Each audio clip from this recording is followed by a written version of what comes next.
Friends dragon ఇప్పుడే చూసి రావడం జరిగింది. నిజం చెప్తున్నా ఈ సినిమా మీద నాకు ఏ విధమైనటువంటి హైప్ లేదు, హోప్ లేదు. థియేటర్లో కూడా జనం అసలుకే లేరు అనమాట.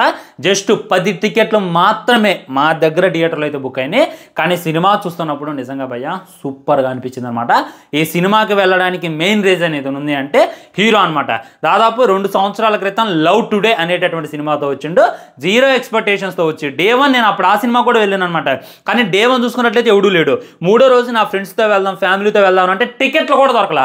ఆ రేంజ్లో హిట్ కొట్టిండు. ఓన్లీ తను నమ్ముకొని అయితే సినిమాకి వెళ్ళిన సినిమా అయితే సూపర్గా నచ్చింది.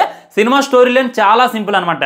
డ్రాగన్ అనేటటువంటి ఒక యువకుడు ఉంటాడు. తన యొక్క లైఫ్లో జరిగేటటువంటిది తను డిగ్రీ చేస్తూ ఉంటాడు. ఆల్మోస్ట్ 48 సబ్జెక్ట్స్ తనకైతే బ్యాక్లాగ్స్ ఉంటాయి. తన బ్యాక్లాగ్స్ ఉన్నప్పుడు తన కాలేజ్ లైఫ్ ఎలా ఉంది, ఆ తర్వాత కాలేజ్ నుండి బయటకు వచ్చిన తర్వాత పట్టం లేవటం పట్టం రావటం దగ్గర అయితే ఈ సినిమాను మన ముందు పెట్టేటటువంటి ప్రయత్నం చేశారు.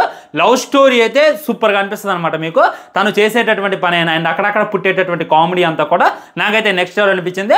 కామెడీ హైలైట్ రా అంటే సెకండ్ హాఫ్లో అయితే ఏడిపించేసిండు అబ్బా. అంటే లైక్ ఫైనాన్షియల్ ప్రాబ్లమ్స్ వస్తాయి. ఇప్పుడు యాక్చువల్లీ మనం అంతా కూడా చదువుకొని వస్తాం అనమాట. చదువుకున్న తర్వాత ఇప్పుడు పాస్ అయినోడు వెళ్తాడు, ఏదో జాబ్ చేసుకుంటాడు, ఏదో నెక్స్ట్ కూడా చేసుకుంటాడు. ఫెయిల్ అయినోడు పరిస్థితి ఏంటి అనేటటువంటిది చూపించినప్పుడు నాకైతే భయంకరంగా కనెక్ట్ అయింది. ఎందుకంటే నేను కూడా బ్యాక్ బెంచర్ స్టూడెంట్ని. నాకు కూడా నేను చదువుకునేటప్పుడు బ్యాక్లాగ్స్ అయితే ఉన్నాయన్నమాట. ఇవన్నీ కూడా గుర్తు చేసిండు. నిజంగా ఎమోషన్ సీన్స్ అప్పుడైతే మీరైతే ఆడకుండా ఉండరు. కథ అయితే నెక్స్ట్ లెవెల్ ఉంటుంది. నేను కథ గురించి ఏం చెప్పినా, సినిమాలో ఉన్నటువంటి మెయిన్ ఎలిమెంట్స్ నేను మీకు చెప్పి పరిచయం చేసినా కానీ మొత్తం స్పాయిలర్ అయిపోతే దానివల్ల అయితే చెప్పలేకపోతున్నాను. మీరు లవ్ టుడే సినిమా చూసినప్పుడు ఎంతలా నవ్వుకున్నారు, ఎంతలా ఎమోషనల్ అయ్యారో, ఈ డ్రాగన్ సినిమా చూస్తున్నప్పుడు అంతలా నవ్వుకుంటూ అంతకు మించి అయితే ఎమోషనల్ అవుతారు. మదర్ అండ్ ఫాదర్ సెంటిమెంట్ అయినా అంటే ఒక కుర్రోడు అనమాట. చాలా మన కళ్ళగట్టినట్టు చూపించిండు. ప్రతి యువతకే అట్రాక్ట్ అయ్యాలా, ప్రతి యువతకే కనెక్ట్ అయ్యేలా చాలా బాగా తీసిండు. కానీ దరిద్రం ఏంటంటే ఈ సినిమాను చూడడానికి ఎవరు ఎంకరేజ్ చేయట్లేదు అనమాట. మెయిన్ ఏంటంటే వాళ్ళు ప్రమోషన్ చాలా అంటే చాలా తక్కువ చేశారు. అది నాకు అర్థం కావట్లేదు. పాన్ ఇండియా రేంజ్లో రిలీజ్ చేసుకుంటా ప్రమోషన్స్ భయంకరంగా చేసుకోకుండా తక్కువ చేయడం మీద నాకైతే అర్థం కాల. థియేటర్లో కూడా జనాల్లో లేరు. రేపైతే డెఫినెట్గా ఇలాంటి సినిమా మీరు థియేటర్లోనే చూడాలి. మిస్ చేయమాకండి.